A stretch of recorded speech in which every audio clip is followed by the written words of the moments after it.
and to the republic for which it stands, one nation, under God, indivisible, with liberty and justice for all. Thank you. This meeting is being live streamed by Chelmsford Telemedia and posted to the CPS web. Oh, we good? Yeah, we're on. Okay. And so posted to the CPS website for interested community members to access and watch.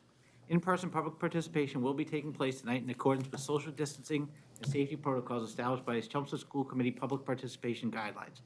Anyone interested in speaking during the public input portion of the meeting would notify the superintendent's office by yesterday afternoon, has been provided with these guidelines, assign a time to attend the meeting to speak. Anyone watching this meeting live has questions or comments to share, they're encouraged to email one of us during the meeting, and we'll read their questions or comments during our second public input session at the end of the meeting. So welcome to this meeting of the Chelmsford School Committee. First item on the agenda is approval from the minutes of our meetings on December 7th and 14th. I make a motion to approve the regular school committee meeting minutes of December 7th, 2021, and the minutes of the school committee workshop on December 14th, 2021, as presented. Second. Okay, any corrections? I just want to make a couple. On the public comments, I don't know if that's the gentleman's correct name, Mason Veronic, is that true? And he's from Trammell Crow, and he was not representing the select board. So the way it's worded here, so he was representing the select board in the agreement, but he was actually a representative of Trammell Crow, who's the contractor. So if we can just make those. And just in the discussion on that particular item, I don't know if it really captured what the discussion was about. We're talking about the development project and possible monies for the school department in that development agreement. And the superintendent did talk about the $60,000 for the enrollment and possible redistricting plan. And I think we agreed on that. That would be a good ask. And also Maria brought up some good points about other possibilities in terms of funds for starting up. And I don't know if that comes across in those minutes, and would like that to come across, because I think there was some confusion from some other town boards of what was really said at the meeting. So, Would you want, just a suggestion, would you want to not approve those tonight? Yeah. I'll go back with Sharon and we'll make some revisions, and then I'll put them on at the next meeting. And we could just approve the workshop tonight. We'll retool those and we'll bring them back for the next one, Okay. if you want. that seemed reasonable. I just wanted to be representative of what was actually discussed at the meeting. Oh, okay, do I have to read? You can, yeah, why don't you just make a motion for the minutes on the 14th? Oh, okay. So I make a motion to approve the minutes of the school committee workshop meeting on December 14th, 2021. Second. Any corrections there? All in favor? Aye. Okay, 5-0, and we'll table the minutes for the 7th, and we'll come back and revisit them next time. Thank you. Okay. All right, student representatives. All right, hi everyone. So this past week was the winter concert. The CHS band, orchestra, and chorus all performed for a large audience with a joint performance at the end, and all of the ensembles did very well. Also, this kind of goes a few months back, but Sarah and I didn't get to share this with you guys, but the girls' soccer team raised $793.50 exactly for the Hope and Friendship Organization, which provides free comprehensive programs for patients and families with stage 4 breast cancer, and the money goes to support groups, retreats, services, and therapeutic activities. Also, on January 27th is the 8th grade incoming freshman parent curriculum night, and parents will be getting a communication about this soon. CHS TV's arts department is producing a new TV show called The Search, and this fictional story centers around a few students and how they deal with a mystery occurring in their hometown. So currently they're looking for actors. It's a really exciting project. We've had an entire writing team going, and the first season should be released this spring. On Friday, January 14th, Lyme is hosting their annual In Tune concert, and this concert celebrates student musicians at CHS. All donations this year will be going to the Clean River Project, where the money raised will help clean up the Merrimack River banks, and they're accepting auditions through December 22nd. And finally, today the seniors had an assembly to talk about the new capstone experience. So we have an option to do an internship, community service, or a research paper or project for our 4th term, and applications for this are due in February. Anybody have any questions for the student reps? Guys counting down the hours until vacation? Yep. I can imagine. All right, well, thank you very much. Any good news? Yep, we have a couple of pieces of good news. So this January, 5 CHS art students will be participating in the 4th Annual Greater Lowell Regional Art Show. This is organized by Loading Dock Gallery, which is out of Weston Studios in Lowell.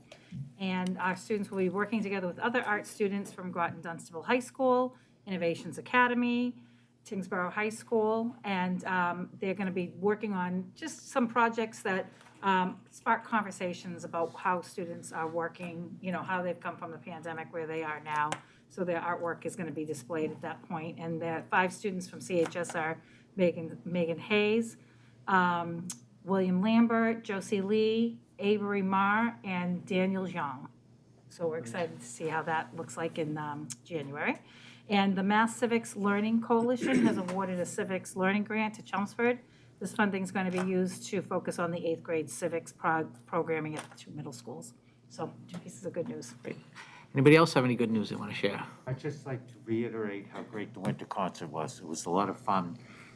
Ms. Rader, Ms. Como, and Mr. Sexauer did a great job. The students were fantastic. It's one of my favorite events of the year.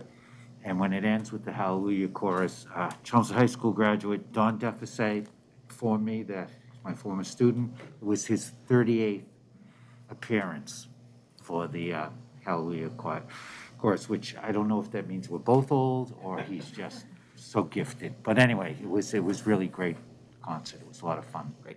The musicians, the singers, our students are so talented. Anybody else have any good news? Okay. All right, we're now to our first public comment section of the meeting, but I don't believe we have any registered speakers. We didn't. Okay, so we'll move on to new business. Sure. Yeah, we actually have a number of items this evening. The first is we have our representatives from Dormer Whittier Architects back with us to give us an update with the facilities master plan work that's underway. So Jason Boone and Brad Dorr are here with us tonight. It is a lengthy presentation. There's a lot of information in the presentation, and I want to email the committee members about the packet being online.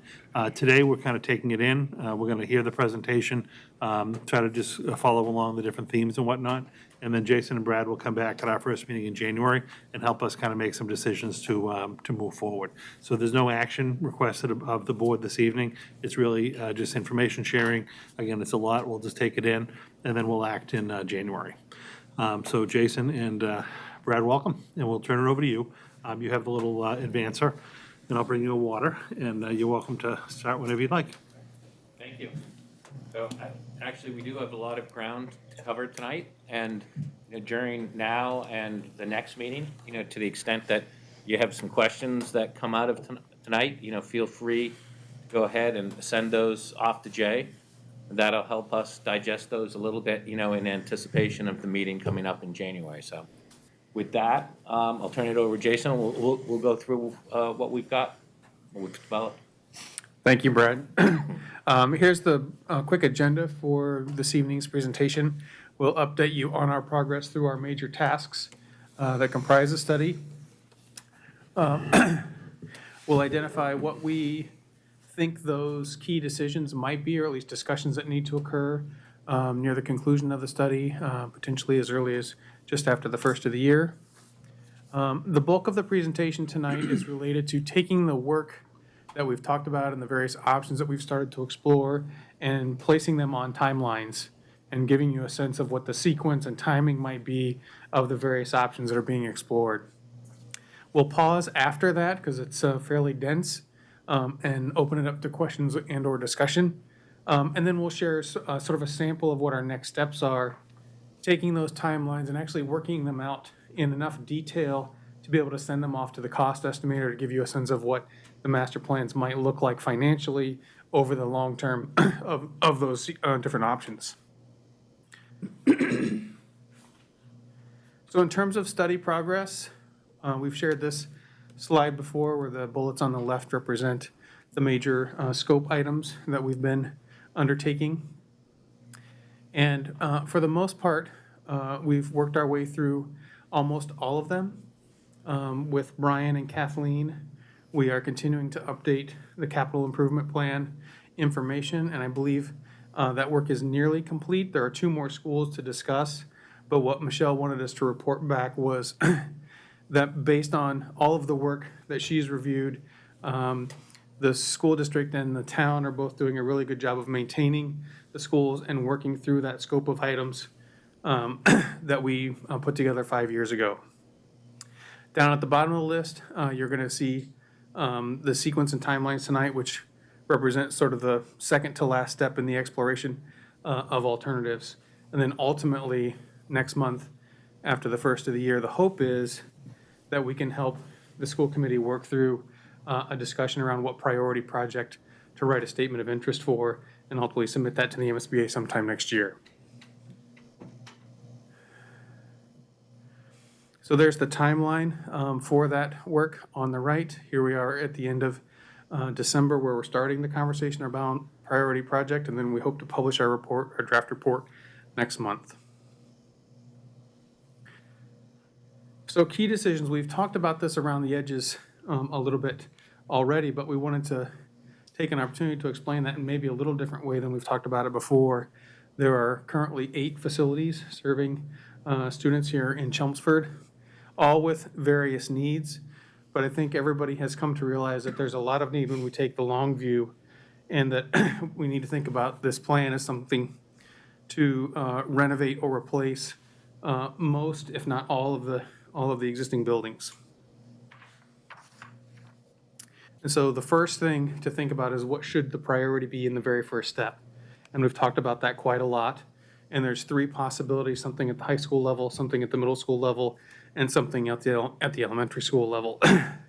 For purposes of this study, we've tended to focus on, and what seems to be emerging is a potential desire to explore something at the middle school level. Doesn't mean that's the only thing to explore, but that's where we're going to focus our attention tonight. Another key thing to think about and consider is the number of elementary schools. We've been reviewing the enrollment forecast as part of this study work, and those enrollments, just as of last month, when NESDEC published its newest report, have gone up even a little bit than what we had reviewed previously. And so one of the things that's coming out of the master plan is this question about whether there should be 4 elementary schools at roughly 600 students each, or 5 elementary schools at just under 500 students each. And obviously there are all of the modulars at the existing elementary schools now, so that's another thing to think about and consider. Each of the master plan options that we're looking at have different views on 4 elementary schools or 5 elementary schools. And then obviously grade configuration has been discussed both 5 years ago and in this master plan, which grades go in which facilities, and that often depends on what the first step is. And then finally, the number of middle schools. Currently, there are 2 middle schools that are operating nearly identical to one another, both housing grades 5 through 8, but as part of this process, there's been discussion around whether there's 2 middle schools, but they have different grades in each one 5-6 building and 7-8 building, for example.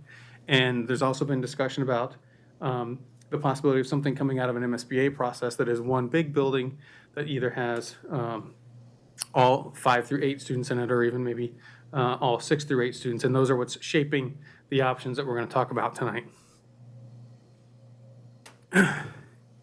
So in total, with 8 buildings, depending on what those choices are, there's 6 potential projects that need to be sequenced over the timeline of a master plan in the long term. And that assumes that what we've heard about pre-kindergarten might be the direction forward, that it moves out of the Westlands facility and into either one of the elementary schools or into the high school, as previously explored in 2016. So here are those timelines. In order to give you a sense of what the MSBA process requires in terms of time, this is a graphic that the MSBA produced themselves, and it gives you a sense of how long it takes to go from submitting the statement of interest to walking in the front door of a completed project. On average, it's taking around 7 years, depending on when the town votes might occur or how long it takes to move through the eligibility period at the front of the process. But we've used that number to show how long it might take to execute 6 projects under that MSBA process, assuming you could get the MSBA to participate in one project right after another.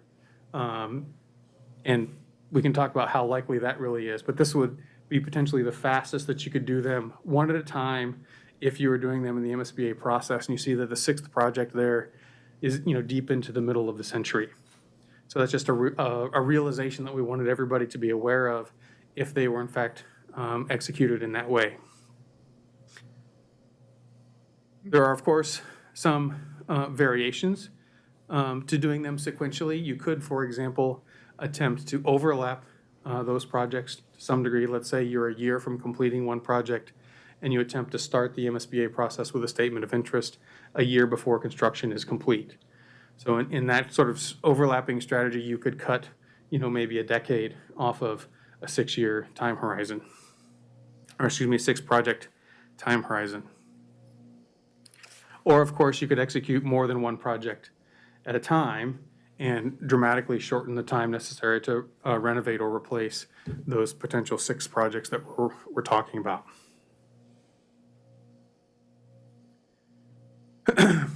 So when we get into specific options, this is the one that was explored 5 years ago as the priority project, with the high school going first.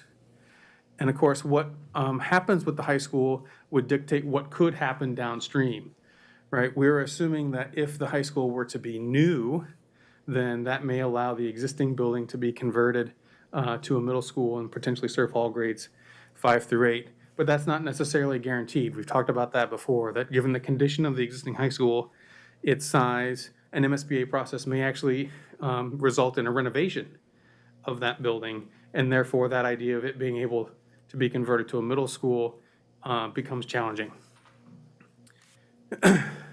So these other bullets are related to sort of the best case scenario with the high school, where Parker and McCarthy could convert to elementary schools, or McCarthy could serve as swing space. But as we've experienced so far, this seems to be the least likely to garner MSBA participation.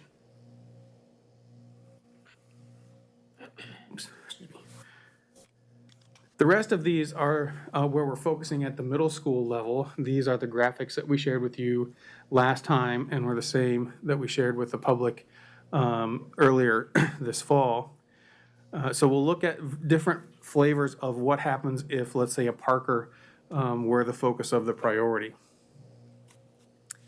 And stepping through them one at a time, this first one is if what comes out of the MSBA process is a 7-8 middle school project. That would mean that that project, upon completion, 5th and 6th grade would be at the McCarthy site, which one of the early consequences of that is that it's not available to serve as a 5th elementary school to relieve overcrowding. And therefore, at the end of this master plan, the most likely scenario is that you would have 4 elementary schools at that roughly 600 student enrollment each.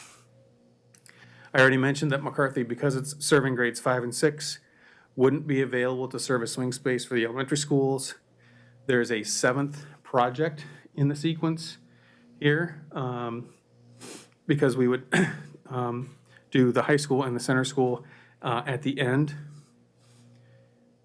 Pre-K would not be able to move over until you executed one of the elementary schools, right? It could be South Row. We've arbitrarily picked Harrington, given that it's on the campus with the high school site, and there may be opportunity to construct a bigger Harrington to fold in pre-K on that campus rather than, let's say, over at the South Row site. And then on down the stream through the rest of the elementary schools, all K4, the high school, and then the center school, which is in the newest building in the inventory at the very end. But by the time we get there, it will be time to do something with the center school. It didn't look like the slide changed much, but actually this is just the reverse. So instead of the outcome of the MSBA project being a 7-8 focus, This option is, it turns out to be a 5-6 focus. So just the reverse would be true. All of the projects downstream of the first project would be the same, but McCarthy, instead of housing grades 5 and 6, would house grades 7 and 8.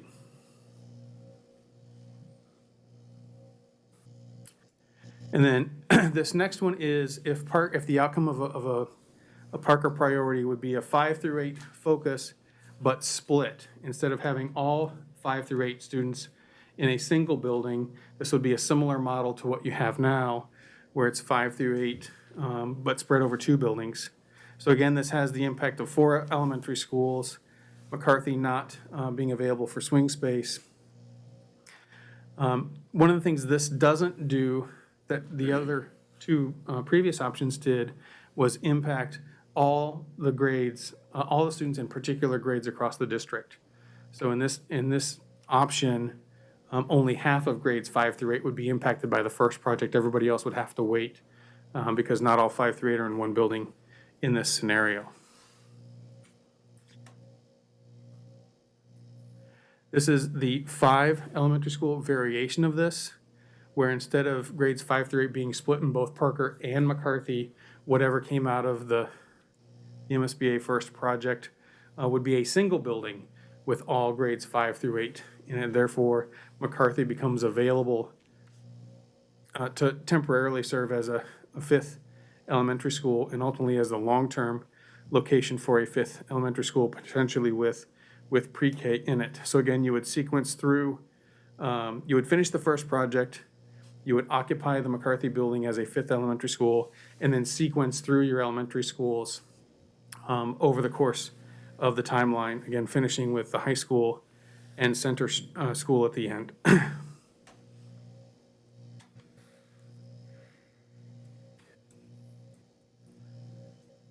A third variation of that is if we start with 5 elementary schools, but the master plan ultimately only has 4 elementary schools in it. The sequence and timing is the same, except it's one less project. You don't have to do something with whatever the last elementary school would be, and potentially the McCarthy building at the end of this could be knocked down and be turned over to fields and athletic facilities for potentially the high school.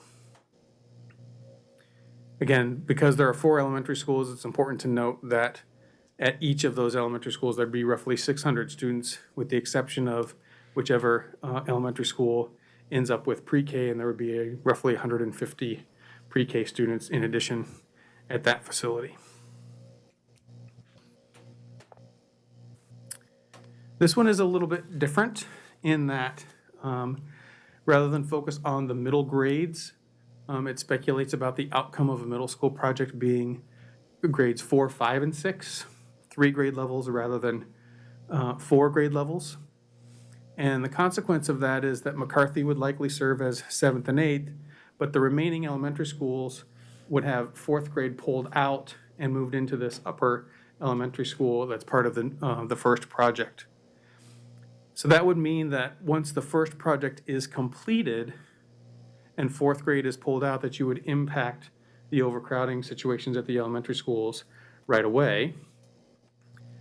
But that 4 through 6 building would be almost 1,500 students, right? 1,440, give or take, students all under one roof. The remainder of the sequence is reasonably the same. You would cycle through the elementary schools and conclude with the high school and center school at the end of the plan. And then this last variation is similar. It's 3 grades, but instead of grades 4 through 6, it's grades 6, 7, and 8. And in this case, you would have the opportunity to have 5 elementary schools, but instead of 4th grade being pulled out, you would be pushing 5th grade back down into the elementary schools. So instead of 4 schools at 600 or 5 schools at roughly 480, because you're adding the extra grade, this would be 5 elementary schools at just under 600, 575, give or take, students. Pre-K could be impacted by the first project, and then once McCarthy falls into the sequence, they would be affected again. And like many of the others, if you're using McCarthy to alleviate overcrowding after the first project, it would not likely be available for swing space during the other elementary school projects in the timeline. So we went through those very quickly, right?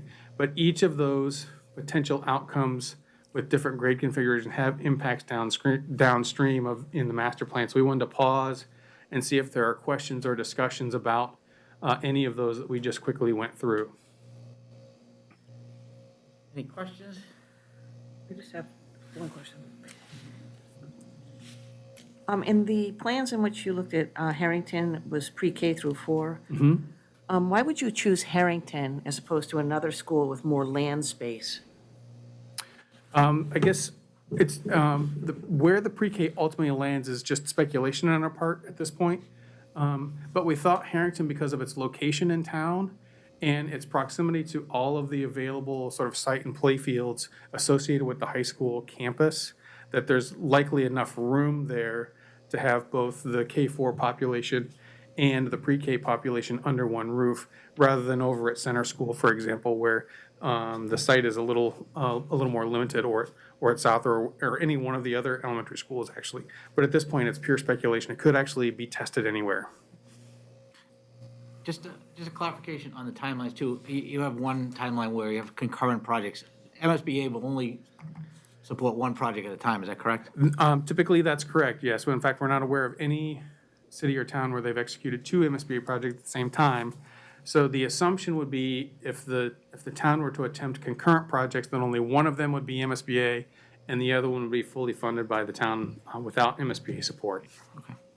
And even with the overlapping ones, could you apply for another MSBA before you finish one, or do you have to wait till it's completed? You can always submit a statement of interest regardless of where you are in the MSBA process. We've had examples where municipalities have started construction but haven't closed out a project, and they've submitted the statement of interest for the next project, knowing that it takes roughly a year for the MSBA to even review the statements of interest and render a disposition on whether to take the next step with a local municipality. Okay. I did have a comment on the concurrent, the overlapping projects or even the ones that went right after another. That's always subject to voter approval, right? Right, everything is. Right, so, so like when we were looking at the timeline, like, either doing projects concurrently or even sequentially, at any point, the voters could say no. Oh, I'm sorry, you said voter? Voter, yes. No, the town would need to take a series of votes on each of these projects Right. individually. It's So- not like a package, so we'd be Right. going for funding every single project individually. Right, so at any point, the timeline could become irrelevant if there was a couple of years when the voter said, no, we're not going I to. was just trying to figure out how MSBA handles it. Okay, yeah. All right, other questions at this point on any of the 7 projects, whatever the options are there? Okay. Okay. And so the remainder of the show tonight is to just give you a sense of what our next steps are. We've already started preparing what we might call implementation plans, where we take this idea of the sequence that we just, went through very quickly and look at them in far more detail. And so we're not gonna, try to coach you through everything that's up here, except to demonstrate that what we're thinking about is, when would you submit a statement of interest? When would funding for the feasibility study kick in? When would construction start? When would construction end? How soon could we get the next project started in order to allow our cost estimators to give us the best idea that we can, even at this high-level master plan stage, what some of these master plans might cost. So this is one where we're looking at the high school as the first project, and in this implementation plan, right, it concludes in 2049 and assumes that several of the projects overlap. This is the same sort of idea where the high school is going first, but instead of projects overlapping, you can see that the first elementary school, for example, follows after the high school is fully completed. So it's more of a sequential implementation plan. And instead of concluding in 2029, it concludes 10 years later in 2059. And then just an example of Parker, where some of the elementary schools overlap. Again, a similar set of information here. but concludes in 2057. So that's what we're working on right now, and we've included actually all of the implementation plans in your packet. And that's what our hope is to send out to the cost estimators in the next week or so, and then we'll have more to report back to you about that in January. Thank you. A lot of work. I think the big takeaway here for everybody is that you have a lot of things to do over a long period of time. And, that doesn't change ultimately. You've done a really nice job with your buildings. Buildings, particularly when you're pushing that many kids through a building, think of it, I always think of it like my house, how would that respond?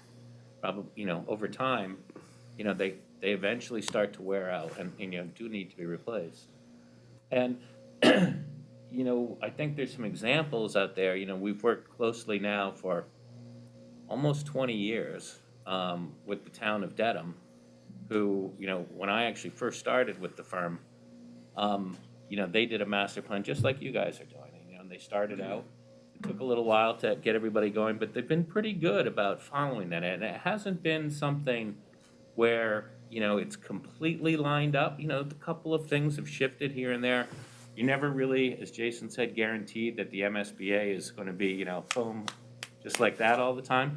But it really, it's that, I think the key thing is it's getting that starting point, right? And then collectively as a community, you have to embrace that, because the one thing that we do know is that it doesn't go away, right? And it never gets less expensive, And so, as you start to see this, right, it's just like when we did this the last time, right? It's kind of scary. You get that sticker shock piece of it when you look at those projects. And when you look at them overlapping and all of those types of things, but ultimately, right, it's getting that momentum and getting that first start, right? And then, you kind of start to get into a rhythm there. They have now done 1, 2, 3, and they're embarking on actually 2 of their elementary schools. They're ending up consolidating. Their elementary schools are a little smaller, and they've just recently been approved by the MSBA to go forward, and they're getting involved in now kind of feasibility and schematic design phase. So over 20, 25 years, right, they're getting relatively close, right, to getting, some of their things wrapped up. And they're a really kind of similar demographic in terms of the number of buildings that they had. I would actually argue, that some of their buildings were in tougher shape, older buildings in many instances, but they're getting there. And I think that's really something, as a community, as a school committee, as administration, right, that you guys are looking to. And some of these decisions are going to set the table for you guys for the next 50 years, right, based on that timeline. There's a lot of work to be done there. Do you have any questions or thoughts, or? So what you're looking for from us next time we meet is to kind of prioritize one of these projects? Is that where, I don't even know if it's necessary to, pick one timeline as what you think is the most likely to move forward. I think in our minds, the better way to think about it is those 4 or 5 key decisions that could impact a master plan is to think about those things. What do you really think the priority should be for the MSBA? What do you really think the long-term grade configuration for the district should be? What do you really think the right number of elementary schools should be? And those are all things that we've talked about, even dating back to our earlier master plan study, because it's those kinds of decisions that will inform what the sequence actually turns out to be. And as Brad's mentioned, it's such a long time horizon that you're going to start the first project and then you're going to revisit the sequence before you execute step 2, right? So you don't have to commit to 50 years worth of things and then try to stick to that. You make the early decisions and set the path in motion and then revisit that every, 5 or 6 years to make sure you're still on the right path, that conditions haven't changed, that enrollment hasn't changed before you take the next step. And so I think those 4 or 5 key decision points that we started the show with are the things to think about for next time that we want to be able to fold into our final report. Would you agree with that, Dr. Lang? Yeah, I would. I mean, there are so many different kind of options that feed off of the different scenarios. I think a big one for us is when it comes forward to that first project, we currently have the high school project as the priority project. Do we come off that and do we look at, say, the middle school as the priority project, or an elementary school as the priority project? If we decide that the middle school is going to be the priority project, is Parker going to be our school because it probably provides us the best opportunity to get funded with the MSBA. Then, even kind of down the road, there's decisions to be made about, because you are going to have this discussion with the MSBA. They'll be part of the feasibility study to look at this. Is it one large middle school? Is it trying to add a third grade level, but say for the whole town? And correct me if I'm wrong, I don't think we necessarily at this stage need to agree on, if it was going to be one school, be 6, 7, 8, or 4, 5, 6. That's all something that can come during the feasibility study once we actually get invited with the MSBA in. But we need to know ahead of time, yes, we're going to move our priority from the high school to a middle school because that's going to give us a better chance of getting funded. We think Parker should be the priority project, and a lot of this can continue to play out. But I think those are the bigger decisions we have to make, unless I'm wrong. That's exactly right. Why Parker, not McCarthy, if McCarthy's the older building? Well, I'll let them answer, but a lot of it's just the facility conditions. and- Yeah, and it's setup. actually a really good question. You would think that age is equivalent to condition. And I think what we found in our facility assessments and even our update to our facility assessments is that they're really close, but that Parker has more accessibility issues and has more systems issues than McCarthy. And so if we're looking at something that's going to put the school committee and the town in the best position to get into the MSBA pipeline, that right now we're thinking that Parker is the building that's in the lesser of condition than the two. I think we could make a more compelling argument funding-wise. Other questions people have? I'm gonna make a comment. I think for the, I'm glad to see that we are focusing quite a bit on the middle school as a project, a starting point for the project.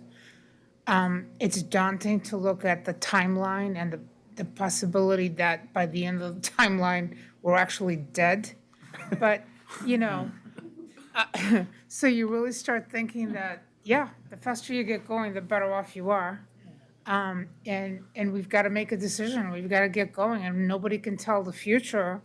But clearly, we can already see that we're having some impact already at the elementary level, and I would say it's probably only going to continue. Nobody, again, can tell the complete future, but you got to get going. And again, I'm glad to see that some of the focus is on that middle school level. That's great. Good, Donna. You have something? No, Okay. I think if middle school is our best chance, we have to do something about the elementary numbers. And I'm looking at some of these where we can get the elementary schools down to 400 Right, students. boy, yeah. That's very appealing. I think those are the bigger discussions for us to have, Right. just conceptually, how big of a school we'd like to kind Right. of see. That's stuff that we'll talk about come January. And just following up kind of what Maria said, but also just jumping off of long-term and short-term, and maybe this is something you'll discuss in a future meeting, but the questions I'm getting from people that are in the elementary school right now, and they're overcrowded, and are there any things we can do to alleviate that now, in the district, whether elementary, middle school, whatever it is, because, that's what their realities are now. And I wonder if anything about that is gonna come out of this report either. So from a physical space point of view, I mean, the district has already taken the step of adding all of the modular classrooms at the elementary school. And everybody we've talked to has reported that that's made a big difference, that it certainly has improved the situation. The reality of the enrollment forecast, however, is that it may not have been enough, right? All of those decisions were based on the facts and the best information that was available, 5 years ago, but, enrollments change, demographics change. And so it may need to look at that again. Right now, the master plans are trying to impact the elementary schools by opening up one or more existing facilities by replacing something with more students in it than is currently there. if you put all 4 grades at the middle school level in one building, you're going to have at least one building left over that could potentially serve as a 5th elementary school in the immediate future, immediate in the 5-6 year window rather than the 25-year window. But if citizens are clamoring for even faster impact at the elementary grades, that's not something that we've really looked at the moment. Yeah, and the mods, they're in the eyes of the MSBA, in our eyes as well, right? They're temporary solutions to what's really a long-term problem. They're great today, right? Everything's new, but they don't have the same lifespan, as the building. So you've got a building, right, that's a little bit older. You've got some new mods. Those mods are going to kind of deteriorate at a faster rate. And sooner or later, right, you're going to kind of, at a holistic elementary school level, you're going to really start to see that facility's condition over time. So it's doing a great job in terms of overcrowding and buying some time. And, the other good news is that, in terms of the MSBA evaluation of this, that doesn't count against you, right? It's still, even though that you're taking the pressure off the immediate overcrowding situation at those schools, they're still technically overcrowded in the eyes of the MSBA because those are not viewed as a long-term solution, just short-term.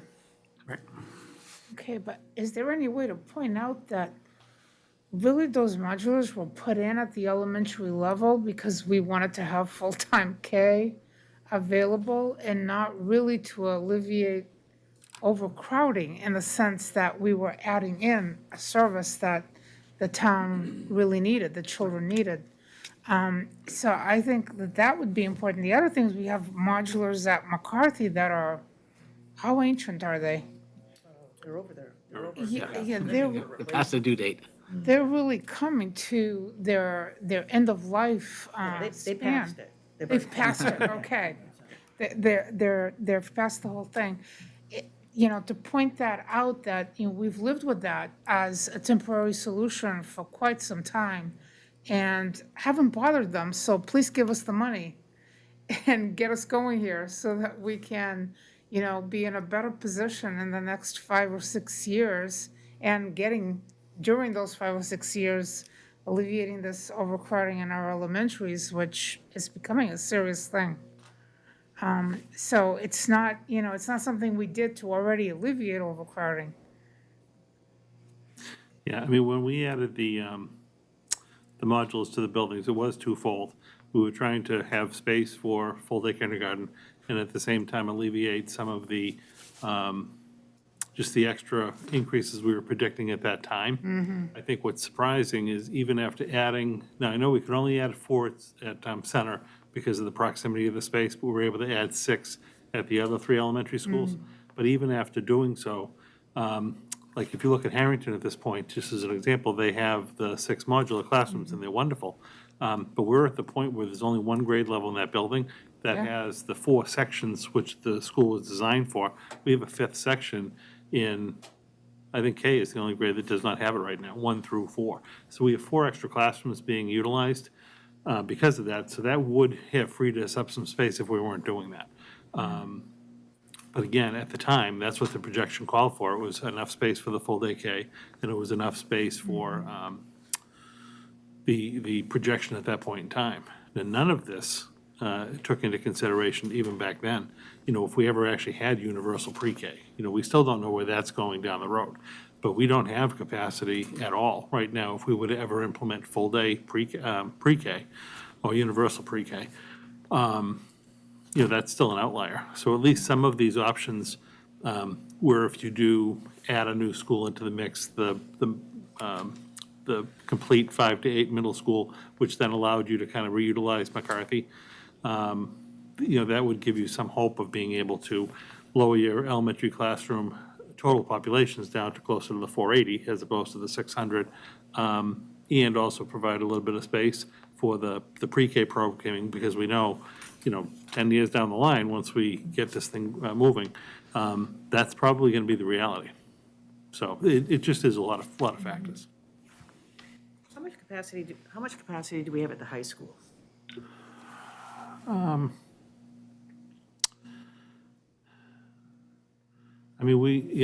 if you want to jump in. So I don't know if I have these numbers memorized exactly, but my memory is the current enrollment for the high school is around 1,375, just under 1,400, and that the capacity of the building is almost 1,800, based on, daily schedule and all of the mechanics of our calculations for that. But there's several hundred students worth of capacity, at least on paper, at the high school currently.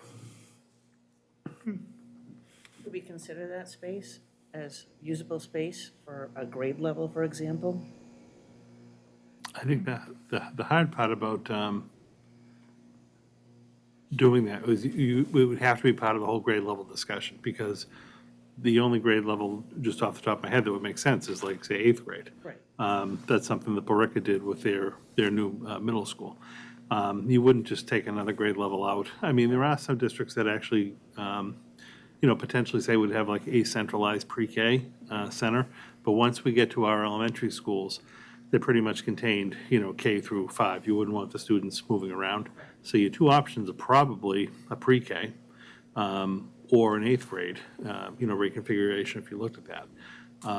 Now that would pretty much bring it to capacity, because our 8th grade now is going to be in the 400-ish, if not a little bit more range. And they're just under 1,400 now, so I mean, that would bring it to capacity.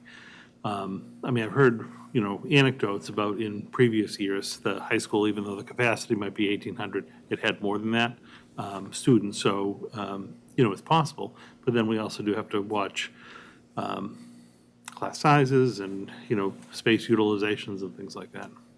Right, and, I want to be clear, I'm not advocating for that, but just Right. trying to think about some ideas for, relieving some of the space issues that we have at the elementary school.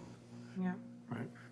So, I think that, I think we have to talk about what our options are. Right. None of them are really great until we get a new Well, school particularly built. the short term, right? Right, I think yes. over the 6 to 7 years, while we had a project pending, I think that's when we're going to be tight. And I think hopefully after we open up that first project, that's when we're going to see some of our spacing issues be alleviated. But what do you do for that 6 to 7 years? Right, and that's assuming, again, That it gets funded. that we can get this, Correct. passed. Correct. Anybody else have any more questions? So I think our homework is then to kind of sit back and look at all these things and kind of prioritize what we think the most important aspects are, that we want to get accomplished here, whether it's alleviating the overcrowding at the elementary or giving room for universal pre-K, making sure we benefit everybody in the town, make sure everything's educationally appropriate in terms of grade levels, and then, whatever's going to have the best chance of being approved, both by MSBA and by the town, too. I think those are things to kind of think about, and I'm sure I missed some things, but kind of figuring out where our priorities are as far as that's concerned. And the short-term solutions. In the short term would be, if there are, Right, if there are any. right. All right, I Great. think that's, yeah. Yeah, Okay, well, thank you very much for We'll coming. see you guys, Have a great holiday. all right, see you in a month. Holidays.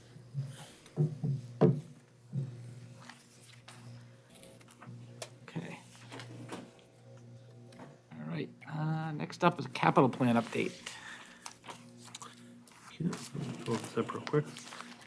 So this is an update for you, just from our capital planning committee meetings. If you recall, actually, it's very good news this year. We had forwarded 8 projects for consideration to the town capital planning committee. And in the end, we have a memo here from John Souza, the town's finance director and treasurer, that 6 of the 8 projects were recommended for funding, and we'll get into those in a moment. 2 projects were not. One of the projects is the large tennis court replacement project at the high school. It's $1.2 million. This has been on the list for a number of years, and I think the concern both with the capital planning committee, and I think, when we've looked at it, and even the town has looked at it, that if we're if we're providing about $3.5 to $3.8 million in capital funding every year, that's a significant project that almost kind of, wipes out a lot of the other smaller ones. So the town manager has indicated he's going to seek some possible alternative routes to funding that, just because it's almost like when you see like one of the big fire trucks on the list, those are like $1 million purchases, that this just kind of knocks out so much in that given year, it's a lot. So I'm not overly surprised, but that project didn't move forward. We're going to look for some alternate. And then the other one was, if you recall at the high school, there's exterior lighting, and there was a $13,000 figure for upgrading them to like an LED lighting to just be a little bit more efficient. That was something that was carried in our Jerome Whittier 10-year capital plan, but really projects under 25,000, it's supposed to be funded with capital funding. So that's a project, we would like to do it. It's not, critical timeline-wise. But what I'll probably do in January, February, when we produce a list of like one-time project considerations, I'll bring that forward to you to just fund it with school department money, because again, it's not a significant sum of money. So really, all in all, I think we fared very, very well. 6 projects totaled $1.614 million. Let me just flip through them real quick. They were the HVAC ductwork repair and servicing. That's been on our list for a couple of years, so I'm really happy that that is going to move forward. The stair treads, interior and then exterior at Byam School. Repairs to the restrooms, a complete renovation at Westlands, code-compliant restrooms, which is significant. The gymnasium walls at South Row and Center School floor. We're also going to take a look at the walls there. The capital group actually bumped Center School a year early, just because of concerns around safety and whatnot. It wasn't a significant project, but you'll see that's why South Row is estimated to cost the $72,000, and the delta, about that $30,000 or so, was to add Center at the same time. So the group came back and did that. And then a kitchen upgrade at McCarthy. We had done the kitchen upgrade at Parker last year, so that's a significant upgrade for McCarthy's kitchen. And then to replace the boilers at the high school, about $325,000. So I think 6 good projects to move forward. This will go forward to town meeting in the springtime. Jeff was our committee rep and did a fantastic job again, representing the committee and talking about all the different projects. So very happy that those are moving forward, and happy to answer any questions for you. Could I ask you a question? Just, I'd like to understand this. Let's say this, we voted in, it's approved at town meeting, and the funding is allocated for this by the town. And you go out to bid, and the HVAC is $200,000. What happens? Because I know right now the cost of everything is absolutely horrendous. Right. These estimates were based on prior, Yeah, so these estimates, most of them came from the original Jerome Whittier study, and they would have an accelerator in the outlier years for when they were going to come up in the capital plan. However, we are seeing everything these days, even if you had an accelerator, coming in a little bit higher than you would have thought. If something like that happens, then let's say, instead of the 156, when we go out to bid on it, it's 175 or whatnot. We would have to take a look at within the total capital funding, if there was anything there that didn't come in on topic. We may have to go back to a supplemental in the fall. We've gone back to town meeting in the fall to ask for more money. We had to do that previously with a couple of different projects. If we had sufficient funds on our side, we might say, you know what, would we add 25,000 to be able to do that project? So we do have some mechanisms. I will tell you on a couple of these, like even on the stair treads as an example, we knew this was coming up for this fall, so Brian Curley and his group have already gone out to solicit updated pricing and quotes for these, so that was factored into some of these numbers. So we won't 100% know until we lock into contracts, but if we ever did come in lower, we would obviously come and tell you that. We'd either have to go back to town meeting for funding, or we'd have to try to fund the delta ourselves. okay, thank you. Other questions? First of all, I just want to say thank you, Jeff, again. Good job as always. I know there was other projects that were potentially being funded by ARPA through the town. Did that all get approved? No, so that, I guess, is still in play. Several of our HVAC projects, like the first one here, we didn't think was going to be eligible for ARPA. Yeah. But there were several that are, even in the outlier years, not just this year, for the next 2 or 3 years. So those have been included in the town's ARPA funding. And the select board did have one meeting on it. I know Virginia's here tonight, not to put her on the spot. There is a meeting in January where the select board is going to take that up again. Is that correct?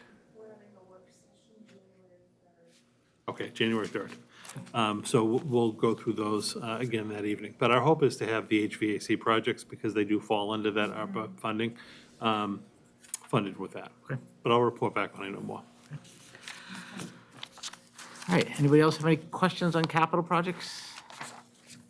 So does this kind of catch us up to on our master plan, or pretty close? Yeah, to be, well, we had everything in there, even the projects that we were carrying over year after year. So the only two that really would be technically carried over at this point are the tennis courts and the lighting. The lighting, I'm pretty sure we'll be able to take care of. I don't see that being a problem. So it's really just the tennis courts. But other than that, we're actually caught up, which is great. That's great. On our capital. All right. Anything else? Okay, moving on. All right, I have a COVID update for you.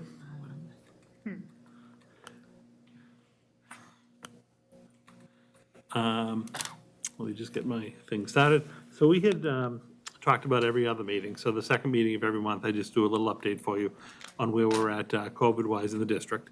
And one of the slides that I update for you is just our vaccination data. We added in for the last month our 5 to 11-year-old population, and this is the group that you actually see the biggest swing in. So I was very happy that a lot of our younger students, the 5 to 11-year-olds, are being vaccinated. On a positive note, townwide, over 50% of our 5 to 11-year-olds had received their first dose, and then a little under 40% have completed their second dose, which again, just because of the timing when they became eligible, is not a concern. I'm very happy that that number is as high as it is. And then we haven't had too much growth in our 12 to 19-year-old categories, but still some students that are becoming vaccinated. We did, on a positive note, host a couple of different vaccine clinics at McCarthy for our younger population, our 5 to 11-year-olds. Peggy Gump and the pharmacy that they work with did a phenomenal job of getting that accomplished. And we had just under 400 students come in about 3 weeks ago for their first shot. They came back last week to get their second shot. So we're going to continue to push those clinics to try to help get our students vaccinated. This past Friday, we hosted another vaccine clinic primarily for staff, to be able to get their booster shots, because a lot of them had already had their first and second shots, but we offered them on site at the high school. And they also offered additional first doses and booster doses for our younger population. So we're going to keep doing that. The Friday afternoon seems to work pretty well. If someone's not feeling great, then they have the weekend to recover. But we'll keep updating this for you. But the information is actually pretty solid. A little bit later, I'll be reporting on individual school participation rates. I have not included the elementaries yet, just because we're starting to get that data in now. But by next month, I'll incorporate the 4 elementary schools for you. Question? Yes. In terms of the booster and the population that would qualify for boosters, the 16 to 19-year-old in this group, are we getting any kind of direction or anything from the state as to what's being required in order to be deemed not to be a close contact, to remain in school if you are a close contact but you've been vaccinated? Does it include having the booster or no? So we're told that there's additional information coming right after the holidays on this. Okay. But at this point in time, what the state is considering for our students, the 12 to 19-year-olds, it's basically the 2 doses. So the first 2 doses that they would have received prior to the booster, when we were considering them fully vaccinated, that's what being fully vaccinated at this point is for our kids. Some of them are not eligible yet for the booster. So if you've had your first 2 shots and you've turned in your card, and you're identified as a close contact, then you don't have to participate in test and stay. You can just stay, monitor your symptoms, and you don't have to, if that was your question, you don't have to test. That's part of the question. Now, let's say, because of what's coming out now as additional information, prior to this, if you were fully vaccinated, having these 2 shots and so on, we really did not say participate in pool testing. Let's say that someone. You could, we didn't push it. You could participate, but we weren't pushing it for Right. that group. Let's say that is anybody still able to just add themselves into the pool testing? Oh, that's on a weekly Still basis. allowed. Oh, yeah, it's a rolling acceptance. The link is still live on the website, and it's in the newsletter. So Okay. if you go in to the website and you enroll, you can jump into the next week's pool testing, Okay. whether you're vaccinated or unvaccinated. And we have a good number of people that are doing that. Yep. Anna? Thank you. So the current mask mandate runs out on January 15th. Correct. We're at 89%. Have we given any consideration to applying for a waiver? Are we going to wait and see what DESI says? Or any ideas what they might say? I mean, officially, no. I would be hard pressed to think that they'll be lifting the mask mandate come January, just with the new variant and some of the predictions about increases after the holidays. But we're supposed to hear something right after we return from not February, from the holiday break. And we're not quite to 80. That's the town one. On our one, Oh, it's I'm 78. sorry. The rest yes. were just We're shy. just shy, we're 78. Yeah. Yeah. And again, once we hit that threshold, we certainly can consider it, and we're close. But I haven't even brought that forward because the state mandate was still on. Right. It's going to come up quickly. It will. So, My gut just tells me, I think they're going to be very hard pressed to lift, particularly the news today with the governor, with the recommendation to be masking everywhere, whether you're vaccinated or not vaccinated, inside and outside. I think the DESI would be hard pressed to lift it at this point. But when we have our first meeting on January 4th, I believe it is, I'll have an update for you that night. all right, great, thank you. All right, sliding into pool testing, to Maria's point. So we actually do have your current numbers of students who have consented for pool testing. So this is the group that are eligible to participate every week. Students certainly can, if you have not already signed up for pool testing, you can at any time. You just fill out the form. You get added at the end of the week to the pool testing for the following week. And then we also here have the test and stay individuals in the district by school. So these would be people primarily who, if you are identified as a close contact, you would be able to test and stay within the school. Now, one of the things that jumped out to me, I don't know if it jumped out to you, is the number of test and stay students at the high school dropped significantly from previous reports. This is an active database, so the high school staff, because their students are older and they've actually been eligible for vaccine much longer, if students are vaccinated, then obviously they don't have to participate in test and stay. So they uncheck them as a test and stay student because they're a vaccinated student. We don't test and stay students who are vaccinated. So that's why you see the number of high school students who test and stay going down. So on a subsequent slide, we'll see how the vaccination rates are actually going up. Students who aren't vaccinated have the ability to test and stay, and you'll see that number is 177. And we just have a very small number of students who basically are not doing either. So if they are identified as a close contact, they're required to quarantine. But that's why the test and stay numbers at the high school went down, because the high school staff obviously has taken students out of test and stay if they become vaccinated. And that's, again, it's an active database that we pull this information from. So I just want to flag that for you in case you noticed it. And again, test and stay is another thing that people can, and we encourage them from the very get-go to sign up for test and stay if you want that option. Oftentimes, we get a flood of, not applications, but consents if there's ever a close contact in someone's classroom and their child's going to have to quarantine because they're not vaccinated. It's so much easier to have it done ahead of time because the nurse can then look in, see your test and stay eligible, and then you stay. So we're still really encouraging that, and that is a rolling registration. So you can register for test and stay at any time. Any questions on test and stay? No? Jeff, did you have one? Oh, okay, I'm sorry, okay. He's thinking. No, I thought I saw his finger go up. Pool testing results. So what I have done on the pool testing results slide is we test either 2 or 3 days a week. Most weeks we test 3. The chart was just getting too long, so I consolidated the testing data, and I'm just listing it by week at this point. But we are still receiving very good participation. I think it's creeping up in our pool testing. And again, this is totally voluntary. Whether you are vaccinated, you're not vaccinated, you're welcome to participate. The company would come around with our school nurses. This happens on site. Let's say it's a Tuesday. We get the results usually overnight. We're able to identify if there's any positive pools. You can see for last week, we had tested 1,274 students in the district. This is K-12. We had 2 positive pools. We were then able to identify 2 positive cases from those pools. So our positivity rate's really very low, 2 out of, 1,274. But I do think this is obviously a worthwhile endeavor. It's giving us good data to get and identify people, and oftentimes these people are asymptomatic, so they don't feel sick. That if they did, we're hoping that they'd be home. But we're able to get them kind of out of circulation, get them feeling better, and then not infecting other people within the buildings. So our positivity rate on this, again, remains really low. Overall, district-wide, we've performed over 13,000 tests since September, and we've only had 26 positives. Any questions on pool Pool testing? testing?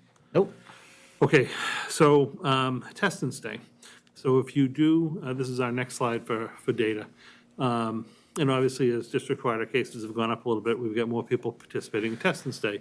So if we do have a positive case identified in the classroom, students, if they're identified as a close contact, they're within that 6-foot radius. If they're vaccinated, they're able to just stay on site. They're supposed to monitor their symptoms, but they are okay to stay in school. If they are not vaccinated, they're able to participate in the test and stay program. These people report to the office every day for 7 days. They receive a test. They need to be negative to stay in school. So I started to report this by month. For the month of November, we had 1,411. Now, again, it's not individual students because a student may receive up to 7 tests. But 1,411 tests were administered. And of those people who were identified in the test and stay program, we had a total of 14 positives. 15 positives. So again, a very low positivity rate on this testing, and this is a subset of the individuals who were identified to begin with as close contacts. And these individuals had, again, not been vaccinated, and that's why they're participating in the test and stay program. A lot still in November was because of age. It wasn't by choice. So again, I think we'll see, because now we have our 5 to 11-year-olds being vaccinated, we'll see that number decline in times to come. But again, I think it's a good data point. Again, I think it's a very small number of students who are testing positive if they're identified as a close contact. And we're really, these are, when we look at the data, somewhat isolated cases. They were not seeing clusters within classrooms testing positive from positive cases. And a lot of the positive cases that we're still really seeing in schools are familial. So if you do have a brother or sister test positive, it's very likely that others in the household are going to test positive. And we see that in feeder schools. So if we have an elementary student at Center test positive, it's likely a sibling at McCarthy would test positive. So that's all data that we're tracking and keeping an eye on. But again, this is the data for all of our schools. And you can actually see on the next slide, we did break it down, the 1,411 tests by school, just so that you can see how many we are over the course of, this is an entire month. So this is the whole month of November. Number of tests we performed, and of that, we had a total of 15 positive cases. Do we have any idea with the number of people choosing to quarantine rather than test and stay? That's not a data point that I'm tracking. I could ask Peggy for like anecdotal evidence, but I don't off the top of my head, no. I think sometimes too, what happens though, is they are identified as close contact, and then they want to sign up for test and stay. Right. Right, so you know what I'm saying, it's not like, I almost feel like it's just like they either wanted to and didn't do it, or, so. But then they wouldn't have to quarantine the full 10 days if they decided to jump in then. Exactly, I just feel like sometimes that people, didn't register. No, that happens. I mean, Right, and we're and, really you trying know, to push to pre-do it, Right. but it So- does happen every time. Yeah, so to your point, it's maybe not lack of desire to do so, it may be that they just didn't do it. Yeah, no, I just wondered. Yeah. All right, All any right. questions on test and stay? Other questions? Okay. Just some quick highlights for you on overall vaccination. And again, for our next report, I'll add the elementaries, but we just really didn't have the data for them at this point in time. Families have been very good about sharing their cards with us. But again, because the elementaries really just started getting their second shots, we don't have the data on that in the system yet. But this is the slide we were referring to earlier. So the high school is just shy of the 80%. They've got 78% of students. And this is students who are actually voluntarily producing the card for us. The number could be higher. We could have students that aren't sharing the information with us, but we do have 78% of students at the high school who are indicating that they've had both shots. So again, this is the shots at this point. This is not the booster. So this is people who have had their first 2 shots. And then at the middle schools, we're starting to see that number creep up a little bit, again, because our 5 to 11-year-olds are now able.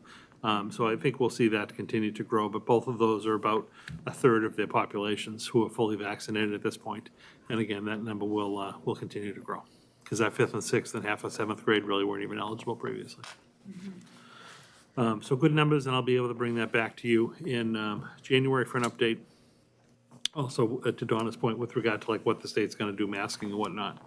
And then the last slide just reminds you that, again, we're getting good feedback on this. We are updating our pool testing data weekly to the website. It's in the newsletter, and we're also updating our COVID positivity cases and rates with our staff and students to the district website each and every week. So happy to answer any COVID questions for you, but that's just a little bit of information as a highlight for November's data. Any questions? High school, we need about 30 more kids to share their vaccination status or to get vaccinated to hit that 80%. Is that about right? It's everyone, right? It's staff. Is it staff and students, or is this just students? Yeah, staff would be over 80%. Yeah. But It yeah, is we need about that many students. About to, 30? To get above the top. And, I'm not saying that that would necessarily change anything right away, but, sometime later in the spring, we may want the Hopefully. flexibility, Right. right? Just Hopefully things 30 calm down and kids. yeah. For I 30 agree. kids to report their vaccination status, if they haven't already, would give us that flexibility later on in the year to go with an optional Right. mask mandate.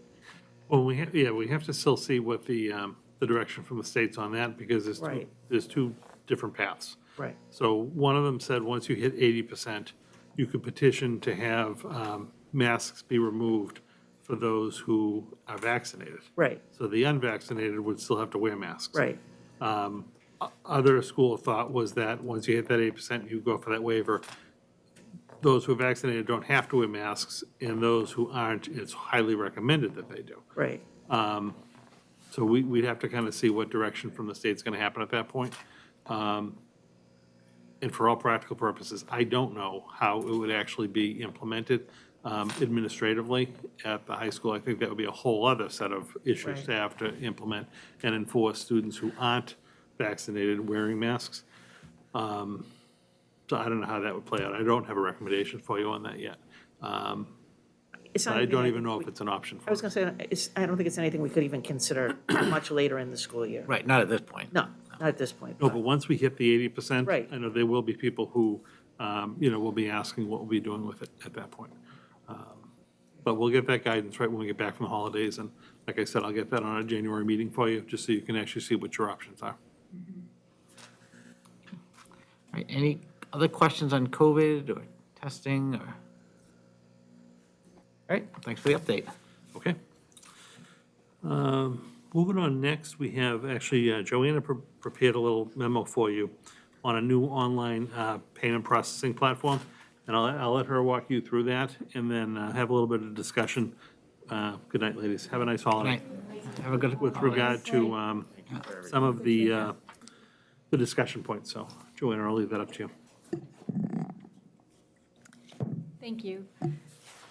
For years, we've been using an online platform called MCC for families to register and pay for their bus pass and for their athletic sport, fall, spring, winter. And that vendor has let us know that they are kind of sunsetting that product and they don't have new product for us to consider. So we've been looking at other products, and the one we're really impressed with has a different type of fee structure than the one that we've had for years. And historically, and so the purpose tonight is to talk about that fee structure, and is this something we want to absorb the fees or pass on a small transaction fee to the families? So historically, we have absorbed the fees, and there was a flat fee of $3,000 just to have the product, and then transaction fees, and it totaled about $21,000 a year. And this was netted against our revenue in the transportation and athletics revolving fund. And the percentage rate of the transaction fee was between 2.5% and 2.7% through the years. The new platform does not have a flat base fee for having the product. It's all transaction fee based on the revenue. And it starts this year at 3.95%, and then in July, which is the new fiscal year, would go to 4.95%. So our estimate of the total fees based on our revenue would be $36,000. So that's an increase from the $21,000 we've been absorbing historically. If we choose to pass on the difference, that would be, an estimate would be 2%. So that would raise our bus fees and our athletic participation fees slightly. So for example, our early bird bus fee of $175, if we chose to pass on any of the transaction fee, would raise it by $3.50. So that would bring the bus pass for early bird to $178.50. And the chart at the bottom kind of just goes through our costs for our buses, our bus fee and our athletic fees, adds a small 2% to get the new cost to the family. The reason we're bringing this up is because this platform is pretty robust, and we'd like to, if it works out well, perhaps bring on other things that people pay for by a check and bring it into the system, and then such as the student activity fee, the $50 they pay a year, perhaps a field trip, things like that. And then, so that fee, if we chose to absorb it, would go much greater than the $36,000. Or just setting the precedent with the family, if we're absorbing the bus and the athletic fee, would we absorb all fees that we decide to put on this platform going forward in the future? That's kind of the overview. And I'm going to just pause now and see if anybody has any questions, and then just also get your feedback on what you'd like to do with the fees, and then we can execute with the vendor. Questions, comments? Are families able to pay any other way except online? Today, no, not for bus or for athletic fees. It's been 100% online for maybe 3 or 4 years now. Is there any savings to the district as a result of it being paid online? It's a lot easier to collect the fees. You don't have to process hundreds of checks. You really don't have to worry about non-sufficient funds. That has gone down significantly. I think people are, things have evolved since things started, 10 or so years ago with other things a family does is paid for online with a debit card or a credit card. I mean, you want to say? No, none of us like to pass fees on to parents. And I think if the new company we were going with had the same fee structure and we were already, kind of eating the $21,000 worth of payments, we'd probably do the same. I think we just see this new company obviously is a different fee structure. It's going to cost the district more. On its face, going from 21 to 36,000 isn't a huge number. It's $15,000 to be absorbed somewhere. I think our concern was, we've heard previously, and I agree with, trying to do as much online and get away from, say, cash and checks and things like that for transaction fees with families as we can, even if we get into, say, fundraising.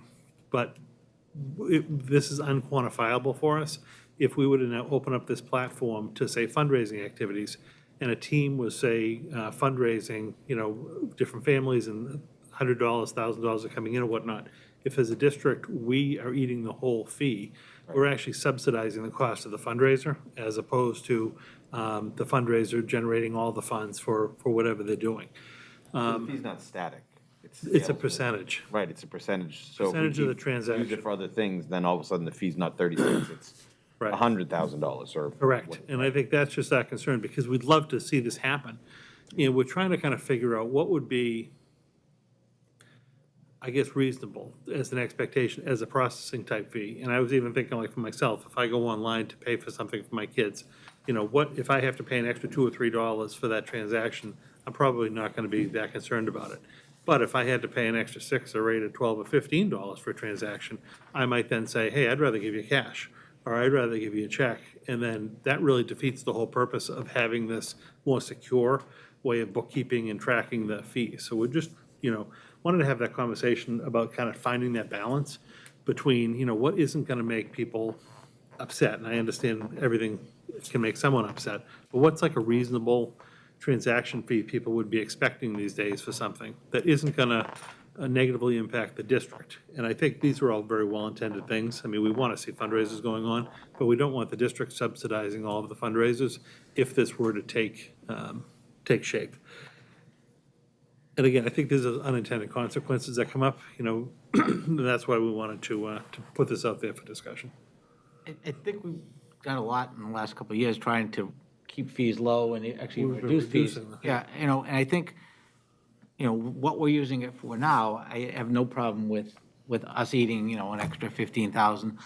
And I don't think there's any, I mean, if we decide to bring more things on later, it's something we can revisit, right? I mean, so I think short term, you know, if we're gonna use this, say, next year for transportation activity fees, I don't have a problem with the district absorbing those extra fees. And again, you know, if we say, hey, this is a great platform, but we want to now do student activity fees, and we look at the finances of it, and we say, oh, this is going to cost the district $100,000, then maybe we do say across the board, we're going to raise fees $5, you know, for everything, you know, so it's fair across the board. But you know, again, short term, I'd like to see us continue to you know, absorb those fees. I don't know. I guess I'm of the same but slightly different thought. So the first thing is that, you know, I think this is a great opportunity to, you know, take, you know, cash and checks and things like that, you know, out of the mix. And, you know, have a better accounting of things like fundraisers or field trip fees and things like that. Is it an all or nothing kind of thing? As far as the fee structure? Yes. Yes. Okay. Well, 'Cause- it's, the percentage is an all or nothing thing. And then we have a choice on how we present or do not present that fee on the bus pass or the, Right. you know, so. Right. Yeah, I see, again, just like operationally, one of the things that the company, and we wanted to kind of put this out there now, because I think also the other trouble we get into is if let's say we didn't have anything now, and in July, we decided we wanted to implement something to cut costs, we didn't want to cause a panic then.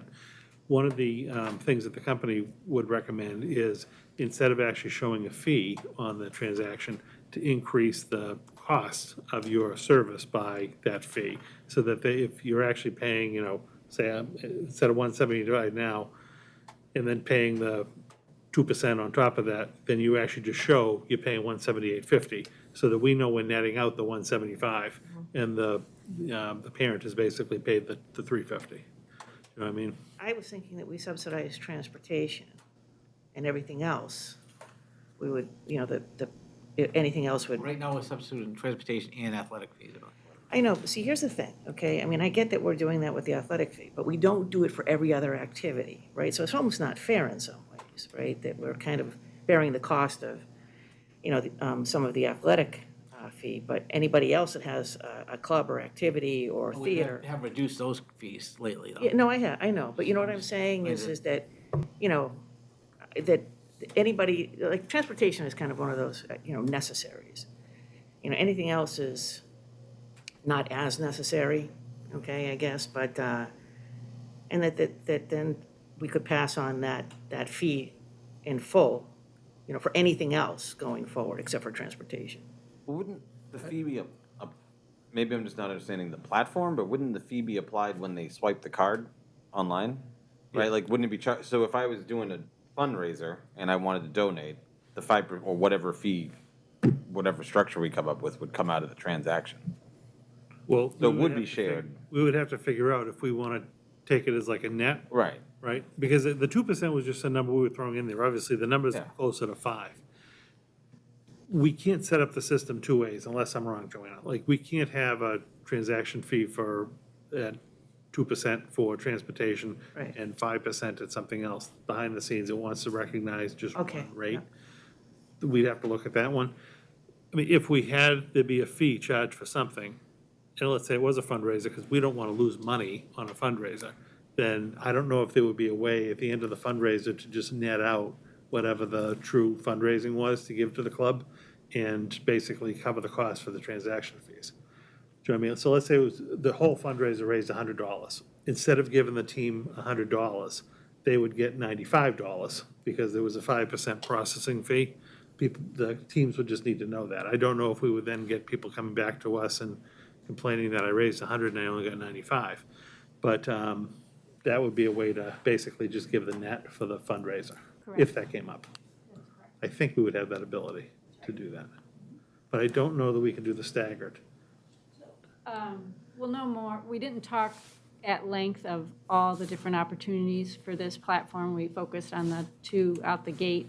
And you can show the fee.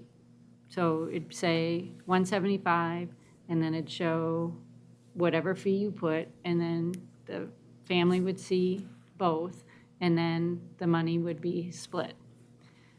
Or you can just show a new cost, and then kind of behind the scenes, you show how that's allocated to us, and the company just needs to make sure they get their 3.95% or 4.95%, depending on the year.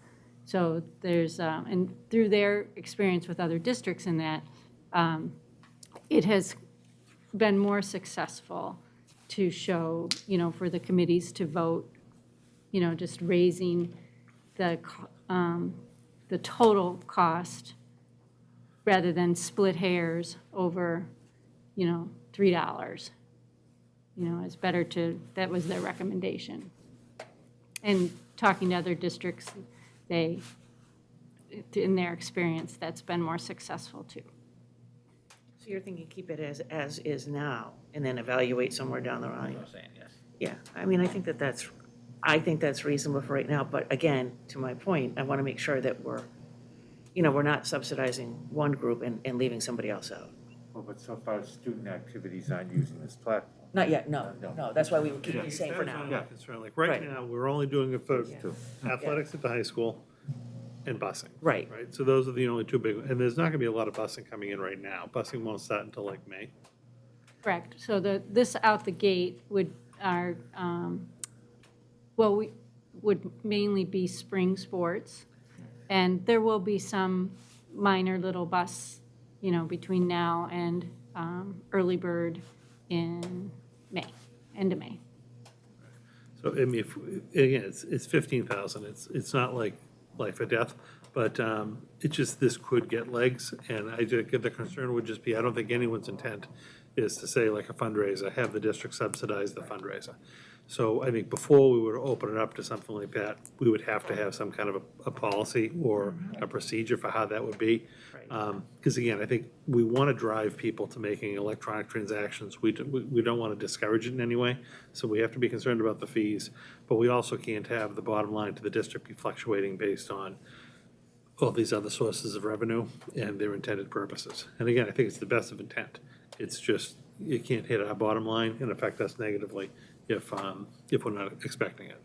And we don't really have full control over how much would be involved. I tend to agree that we should keep it at the way it is right now, and that, look at it again, and it does have I mean, whoever's paying the fee is more adversely impacted than people who aren't paying the fee. And the other thing is, they have no option.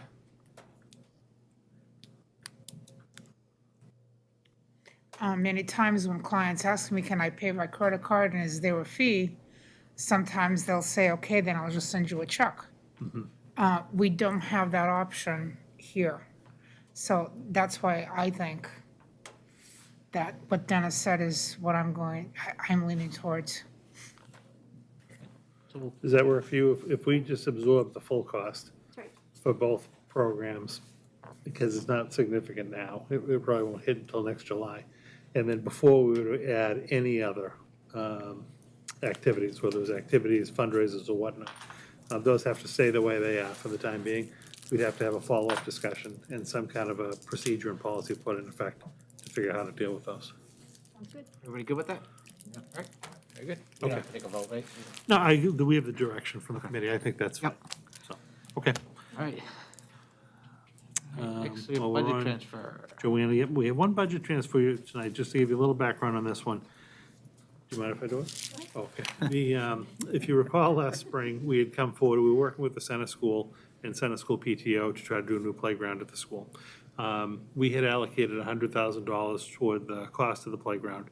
The PTO did a phenomenal job of fundraising on their own, $50,000 to contribute to the project. So we've been going back and forth all fall, taking a look at the design of the playground and setup and whatnot, and the final cost came in at $188 instead of the $150. So we're recommending, again, because time is of the essence with materials and ordering and whatnot, I would like to recommend the school committee transfer an additional sum of the $38,000, the difference, to get the playground done. This would allow us, yes, we'd be putting a little bit more money into this. We have sufficient funds in our accounts. We would be able to actually encumber, order the playground equipment now so that it could come in over the course of the winter and early spring. We could schedule a date with the vendor for the install, probably late spring, early summer. DPW will be doing all the site work. We'll be going to CPC to get funding for all the different site prep and whatnot. That can logistically, likely, if the winter cooperates with us, be done after April vacation, between like April vacation and Memorial Day. And then the playground would go in and it could be open for the fall.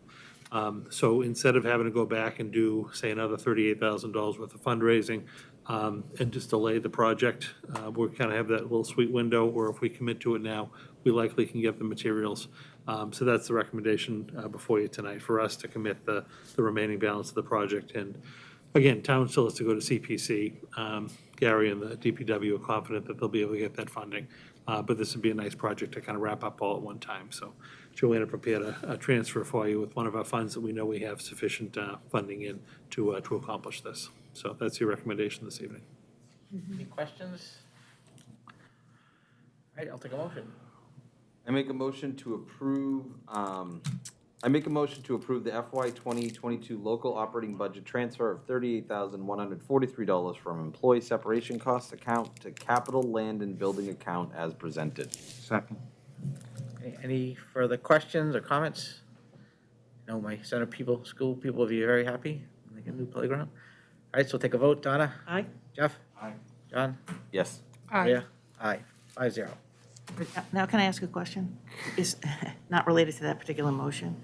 Yeah. So at various times, we do have, PTOs raising funds to redo playgrounds and things like that, and sometimes we help out from the district and sometimes we don't. Should we, have like well, not necessarily a policy, but, a standard amount that the district is willing to contribute? Do we have to wait and see, like, what our budget is for that particular year? Do you know what I'm saying? Because, I'm glad that we can help the center school out. There's going to be other schools, that may also be looking. Should we think about like a set amount that we're going to give? This was all kind of like just circumstantial. Yes, How we yes, ended up I having money at understand. the end of last year. I was involved in the South Row when they did. Okay, I heard about that one. Yeah. Yeah. And so, just very, I think there was a parent who was, overseeing it, but they did a tremendous job. Right. Also with the fundraising and everything, but. Right. I have heard about that one. That one Yeah. does predate me. The Byam, I know, kind of had a playground. They had done a lot of fundraising. Right. Interestingly enough, the gap that they had, instead of coming to the school committee, they had gone to town meeting. Right. And town Oh, yeah, meeting right. ended up, which Right. is, so it's all done different ways. So town meeting ended up actually giving them funding. And then I think CPC gave them Yeah. the preservation group gave them funding, and they got their playground done. Then, again, just happenstance, when we came to the Harrington, we physically had to locate the new modular classrooms on their playground. Right. So we were able to tie that into the modular classroom vote and funding, which had come from the town. So they got a new playground in the back of the building, and they got the modular. So the only elementary school, and then a year and a half ago, ComEd paid for the ComEd CHIPS playground, so Right. they kind of have a new playground at their school. So the only elementary school that didn't really have a playground or an updated playground was Center. When they approached us, again, it was sometime like last fall or even going into the wintertime, they were looking to fundraise, but wanted to see if we would help out. And at that point in time, we also knew we had some one-time money to allocate to the project, Right. so we did. I think certainly, this is the last one, I think, in the foreseeable future, but maybe we could come up with some kind of like a guideline or like a general, Well, and the only reason I asked too, to be perfectly honest with you, is so that they would know what they could count on. yeah, Do you know what I'm saying? Because, it's always, it's good to know how much you have to fundraise above and beyond, what you have, available to you, commit from the district. But it was just a thought, because I know they work so hard, and I'm happy to do this for Center, Right. I would have given them more. But I think that, going forward, as these PTOs undertake this process of trying to fundraise, if there's, something that they know that they can count on from us, a set amount, well, maybe I that would guess help. the hard thing about that would be like a set amount, is like, we don't know in a given year, because it's not a line item in our Right, budget, it's or a one time. percentage. But maybe there could be a discussion of some kind of general parameter around like the PTO having to fundraise for like at least say 25% of the playground, Right. just in these terms. Yep, Because you never know, like, what if they just want to do a $100,000 playground compared to a Right. $300,000 playground? Right, right. Maybe we could actually put some guidelines together to just let the PTOs kind of know what their commitment level would have to be to then have a discussion with the school committee. Right. Around what at that point in time we could commit, or what they may have to get through, say, a CPC or something. Yep, that would be great. Just generally, whenever we were on PTOs, playground is always something you, in the elementary level, you kind of try to reserve for. But there's always the argument that really these playgrounds are open to the public and can be used by anyone during non-school time. Right. At one time, there was the question whether, the Summer Fest and so on were using the playground at Center School. And I believe some contributions were made from that budget for certain things, to upkeep it and so on. So there was a lot of consideration. But I really think, kind of a deeper look at who really should be funding these playgrounds.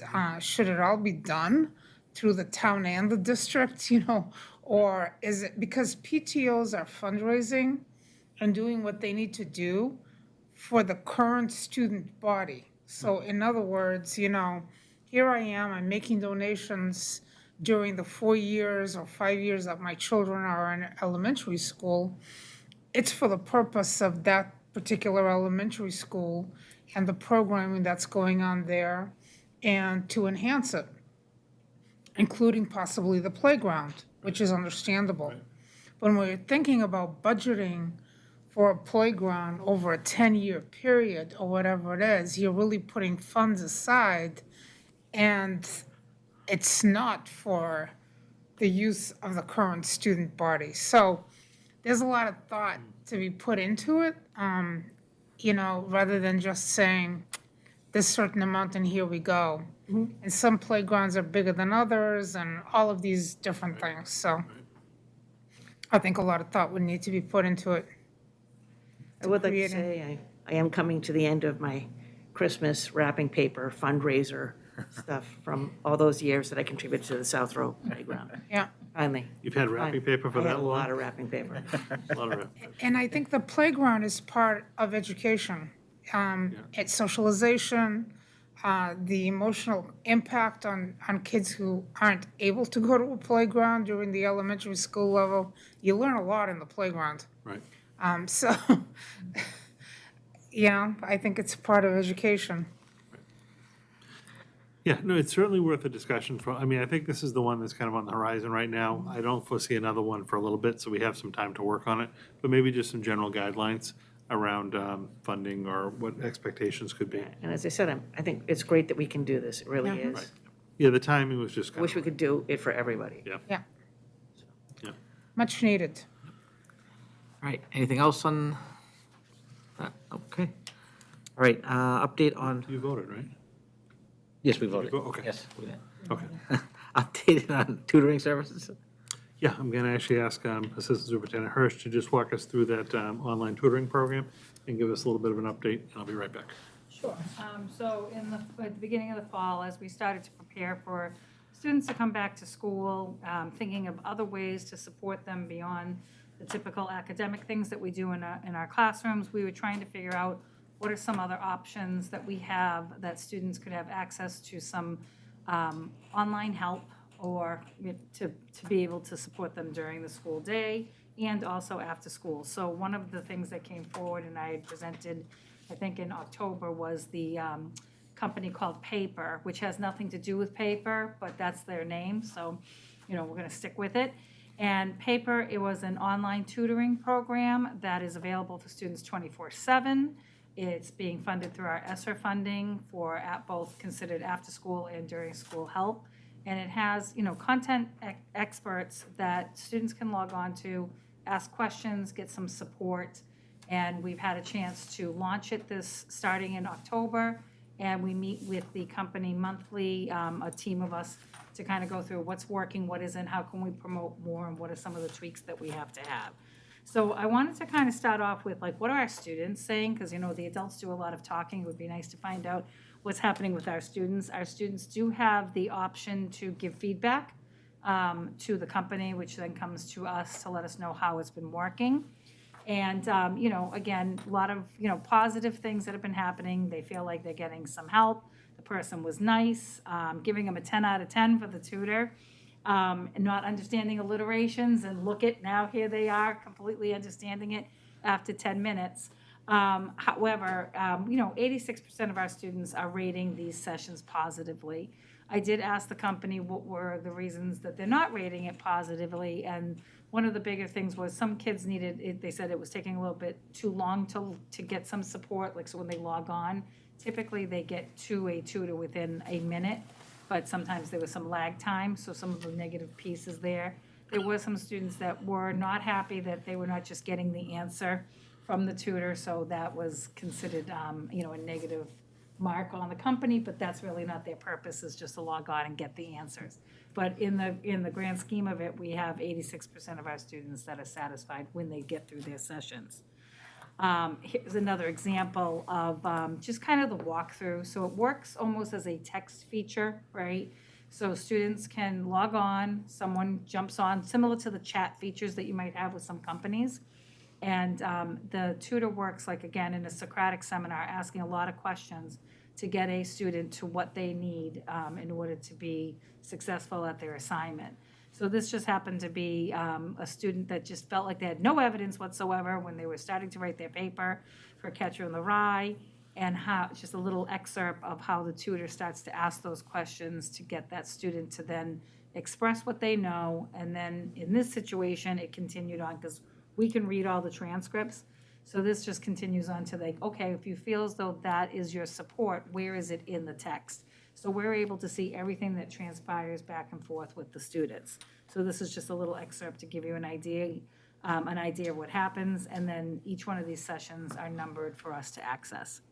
For the record, I've never read Catcher in the Rye and cannot comment on this. I'm sorry to hear that, but there's still time. You can always read a book at any time. I can always- Get you a copy for you to read over the vacation, so I'll make sure you have one delivered to your house. If you have any questions. And Just since I've you have got 2 it, English teachers here, we can help you out. I'm sure you guys don't read a lot of engineering books, but I have a question on the session. Like the little. Yes. Anytime, so a session is anytime a student logs in, there's not a So I'm gonna time go- limit. I'm gonna Okay, go over that all right. with you because I think it is a little confusing. And, Paper has their terminology, and then we have our terminology, so they call them learning moments. Right, so just to break that down for you, so far, and this is just a 1 month of what's happened in our schools. So this is not the full piece. This is from, I believe the dates were the 14th of November through the 12th of December. I might have those backwards, but, so a learning moment is when a student activates and works with paper, right? So we had 2018 learning moments in a month, and what those sessions are made up of are online sessions, that back and forth that you saw with the chat feature, and a combination of students that submitted essays for feedback, which gave you the total of the 2018. Of the 2018, that is 804 students interacting with the tutors to make up the 2018 learning moments, or what we would call sessions. And our top subjects, which is not a surprise, is obviously math.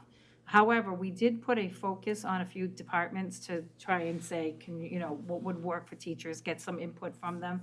Math was one of the departments, English department, and then our L population. So working with those specific groups to see how it was working for students. So again, I'm not surprised that math is the top piece.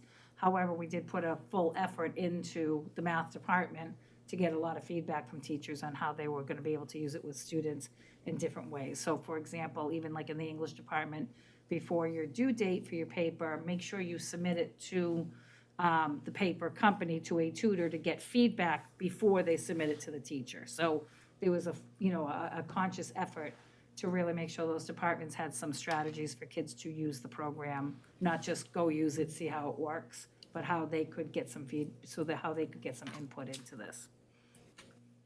So, but if you want, we have it broken down into a couple of, slides for you for the data. So this was how the activities went for for each of the grade levels. So you'll see that obviously, almost like grade 7 and 8, and again, this is 1 month, had more of the sessions, those back and forth with the texting, than they did with some of the essays that were going in. So this gives you a little bit of breakdown of how it's happening by grade level. This was interesting because this was the conversations we had, and then what we're seeing is some of our strategies are working to make sure that kids are aware of this, how this is, important for them, and we'll give them the support outside of school. So you'll see that activity, I did have my dates backwards, so this is 11-16 to 12-14. The difference between when they first started using the program from October through those dates to now what's happening in December. So there's a big uptick in the usage, and you can see it by grade level in this graphic. And to break it down even further, which schools are using it and how many students. So Chelmsford High School, of all their students, 18% of the students are using it. Parker Middle School has 41% of their students using it. And McCarthy Middle School has 32% of their students using the program. And this gives you an idea of how many students, how many sessions with the chat feature, opposed to essays, and then a total of the learning moments, which are the sessions. And what I found was interesting is that 54% of the sessions are occurring after hours, so that means the other percentage is happening during the school day. So teachers are using it in their classroom, or kids are accessing it during the school day. So I actually predicted more kids would use it outside of the school day, but it looks like we're almost at a 50-50. Of the students using it, half of them are using it during the school day, and half are using it outside of the school day. And then what's interesting is there's no limit as how long you can stay on with the tutor. So we did have 19 sessions that were longer than 2 hours. So that means there was a lot of back and forth. And even if a student closed a session, let's just say they felt like they had an understanding and they, continued to do their work and they got to another stopping point, they can log back on and, work with another tutor and ask their questions. So it's not even after you've gone on maybe for 2 hours or an hour that's it. You only have a limit. They can then get another tutor and they could do another 2-hour session or half-hour session. So it's kind of unlimited. But it was interesting to see 19 sessions that were 2 hours long for students. So again, a lot of back and forth that happens. So questions that you have so far, some of our next steps do include, like we're working with the counseling department to make sure that it's not just certain students accessing the tutoring, making sure that everybody knows this is available through the teachers, through the counselors. So we're working with our whole counseling department to work with students that feel like they may not be, working to their best potential. Parents may have called to say, my kids need some more support. Here's another support for them. So little strategies like that, and then expanding within our departments. Yes. Not a question, just a comment. So my daughter and several of the parents' children have used paper, and all of them have had a really good experience. So my daughter worked through a bunch of math problems that she was having problems with, and she's used it recently for something else. But it's a really good program, and it's really smart because it's kind of in like the language of the kids these days, right, Jeff? The kids. So with the texting and then dragging and dropping pictures, the way they do it's really clever, and it really, aligns with how kids interact with things now. It's great. Could I ask, when would they be accessing it during the school day? So, well, if you have a block that, or like some kids might access it during lunch, however, a teacher can use it in the classroom. So say I have stations that are running and I'm working with my small group, I could have the kids log on with a tutor in a station for a specific activity. If they have questions to ask, they could ask the tutor, while I also am working with a group of students. Or they could be submitting their paper, right, during class. If I'm, again, working with a small group, students could be uploading their paper, going on to their next activity while they're getting some feedback from the tutor. Or they could have forgot they had an assignment due, and now through math, English, and history, they're working on turning on that essay, Yeah. bringing that essay by the last period of the class. I'm just saying, it's a possibility. Would that be considered if they turned in an essay during school, like at the end of class? Would that be considered using it in class time, at school time? They would log it during the school time. Even if there weren't a chat, it's just, even if they just, so that could be some of it too. They finished an essay and sent it in. Right, a teacher might say, let's take the last 5 Yeah. minutes, everybody log on, please upload your Right. essay. So there's a variety of different ways it can be used. It's not required to be used during the school day, but there are some teachers that have already started to say, oh, wait a minute, if I have this group and kids get stuck, they could log on, if they're working on a project, they could log on with a tutor during the school day and get some support. High school students have a little bit more flexibility, like if they're in plus block, they might be logging on, or during lunch, things like that. Kids are always. Whenever they can, Whenever they can, whenever they can. Yeah. One of the interesting things I found, the high school, the freshmen are the lowest numbers. You would I think, know. they would think they would need the most help. Yeah, so we actually are even working with well, again, they're freshmen, they're not sure, like, there is this like fear factor, I think, for kids in general when they log on to something, like, is somebody gonna ask me a hard question? They don't know. So we actually had brainstormed an idea of like the student mentors to work with with their mentees to say, look, here's one way you can get some support. They're also starting their rounds of their house meetings, so when they bring in the freshmen, they'll talk to them about that, maybe walk them through a session, because you can always log on, even as like a test. Like you're gonna get like when we test with the company, they don't have like a separate person to go on with us. They actually log on, the person's like, hi, I'm Ryan, I'm ready to help you. And all of a sudden we'll kind of give them an example back and forth, and then we'll tell them, we're testing out the system. They're like, okay, thank you very much, have a nice day. So it's not even like they have a test site. They could test it in real time with students, just to show them that it's not scary. College essays? College essays, you can do lab reports, so it's not just, writing isn't just your English or your social studies class, you can put in a lab report. Writing for college uses it, anybody can use it for any type of writing, to give some support back for students before you submit a final paper in. And we're finding that, because one of the questions I knew that came up from the teachers, which I would probably ask the same question, is like, well, what happens if they send the student in the wrong direction, right? That's not what I wanted. Well, you can upload the assignment, and again, these are content specialists that I know what would be asked of students to do. So we're not getting any feedback from teachers that like, oh, well, geez, they taught them something the wrong way, or that wasn't what we were looking for. So we haven't received that type of feedback. We have a dedicated rep too from the company that meets with us, like I said, monthly, but then you can contact her, like I could email her now. She'll mail me back within the hour. They're very responsive. Any other questions? I think it's great. I mean, it's a great service that we're providing, and hopefully Yeah, I'd more just like kids to will see take more advantage of kids it. Yeah, access it if exactly. they don't know about it or they're Right. not sure about it. You know, there's just different ways to access it. And the fact that we can see the transcripts and how it's been done. I actually think this is pretty good for the first few months. Yeah, they said that we are considered pretty high for like a new district starting off. They were surprised to see the usage, but I think having some like specific strategies, not like just go use it. We put a conscious effort into a few departments.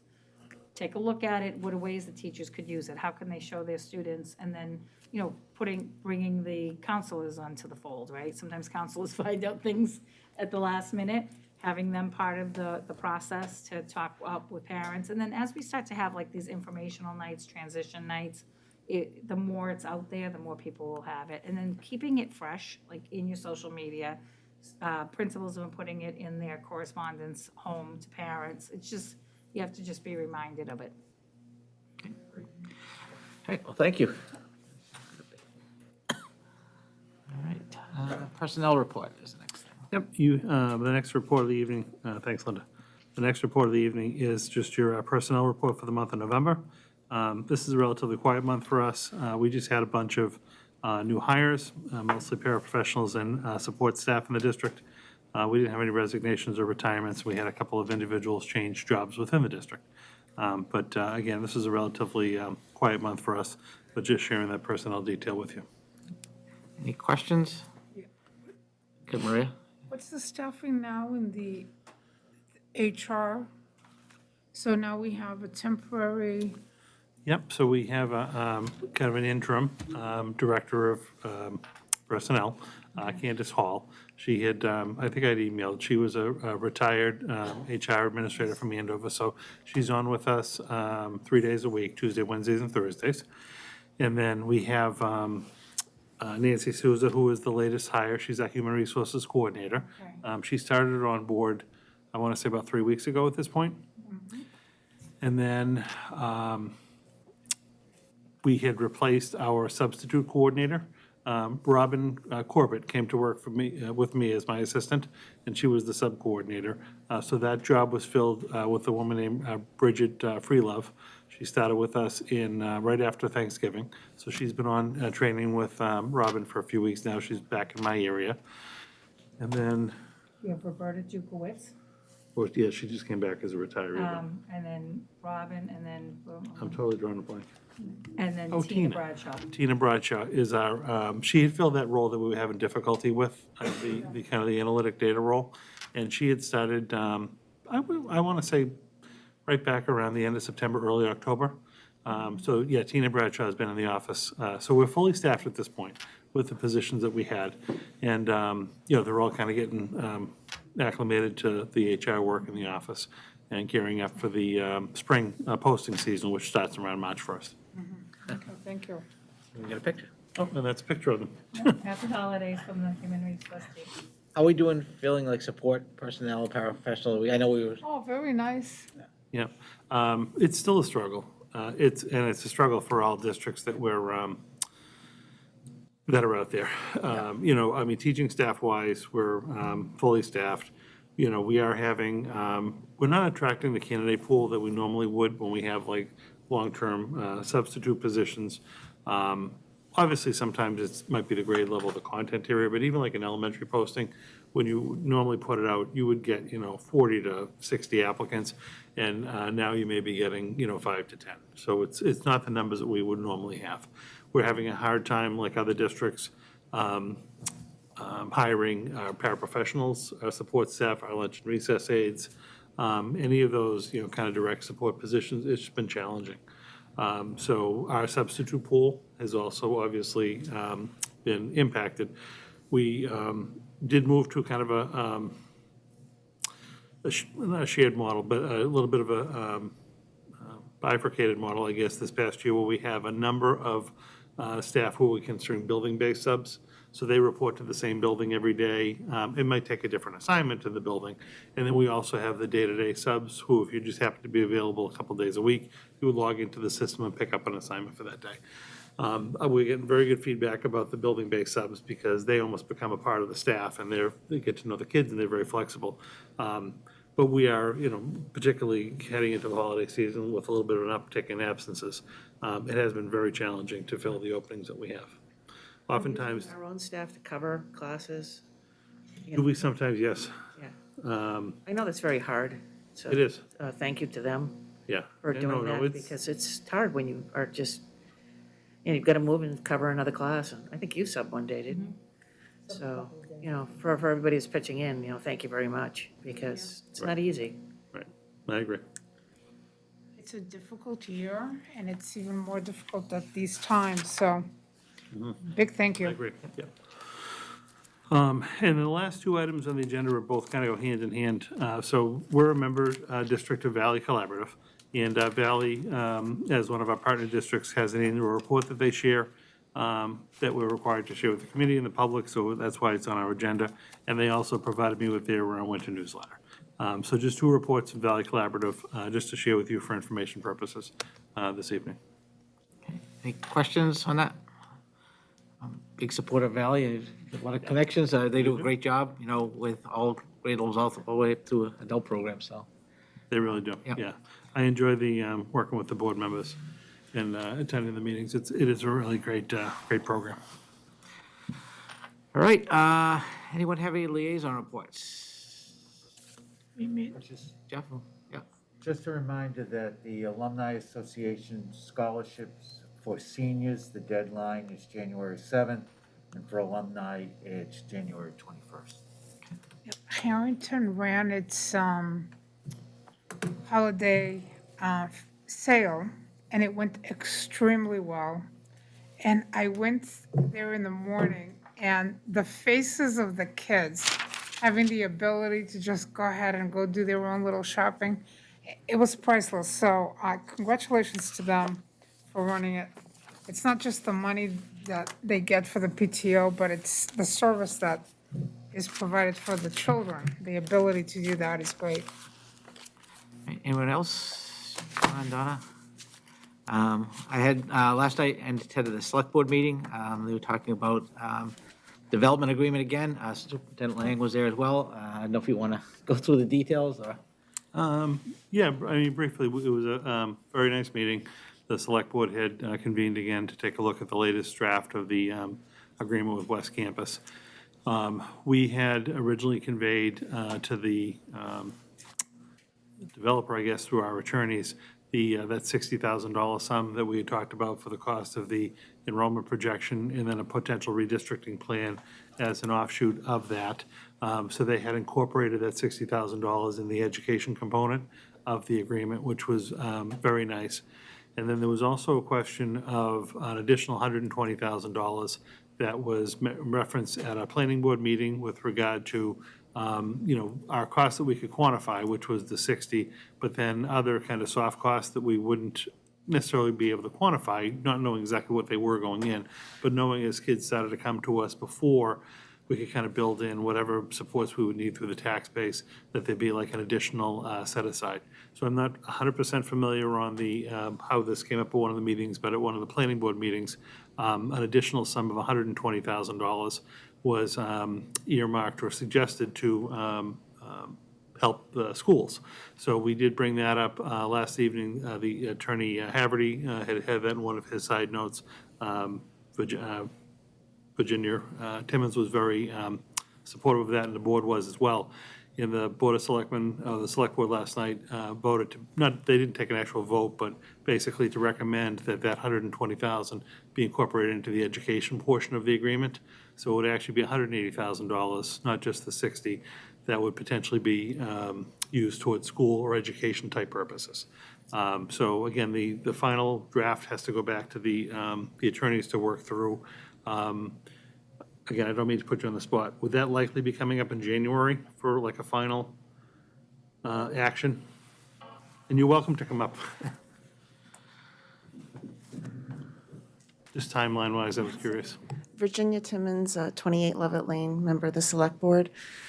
So if we are looking at a town meeting, probably the third week of February during school vacation week, when we can access the facility, we would just need to sign off the development agreement before then. Okay. And that would likely be January or early February is my guess. Okay, great. I'd like to thank the select board as well for your support of the schools in that development agreement, so. Yeah, no, that was great. So we'll monitor that. If it does come up for a formal vote in January, we'll attend and answer any questions. But, that was certainly positive. Again, we knew we'd have about 60,000 worth of hard costs associated. But to have an extra sum to help us out as we're getting it open would certainly be welcomed. So we'll report back. All right, anybody else? Okay, anybody have any new items? Are we doing any flu vaccine clinics? Flu vaccine? We already did. Okay, thank you. The town's doing another COVID one. I saw the sign at McCarthy about the Moderna clinic. I can follow up for you if you want. We had done a flu clinic already, though. I don't know if we have any additional ones coming.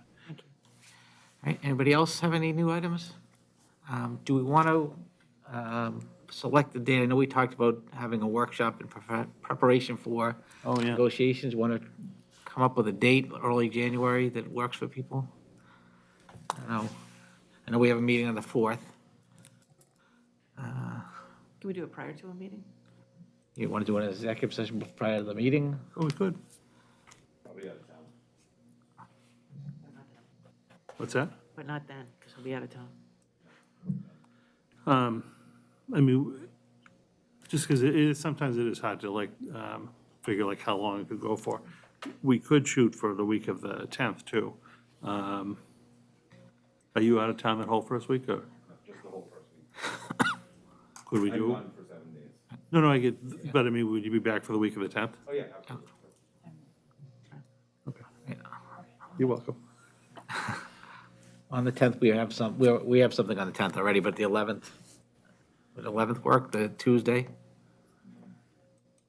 Yeah, we can do the 11th. I know we're going to start negotiations with, That's just the CAA negotiation. yeah. Does the 11th work for people? Tuesday, the 11th. Okay. All right. Would we want to, I mean, the time can be very flexible. We could do it 5, earlier at 6, 5 if you 4. wanted, or later at 6 or 7, or, Don, what, yeah, 5 will work all right? For everybody? I'll do 5. 5, okay. Donna, good, 5, Jeff, right, Maria? That's okay. Let's say 5 o'clock on the 11th? 11, 5. I'll get that posted. Okay. And that'll be more of a, will not be televised. It'll be a executive session, and it'll be like a workshop format with the attorneys for preparation for bargaining with our unions. Okay. Just in case someone's watching, it's not a public meeting. All right. Anything else people have, new items? All right, anybody get any emails under public comment? No, I just looked. I have nothing. Good. All right, if not, I will take a motion to adjourn. I make a motion to adjourn. All in favor? Aye. Aye, 5-0. Okay, thank you. Have a very nice holiday.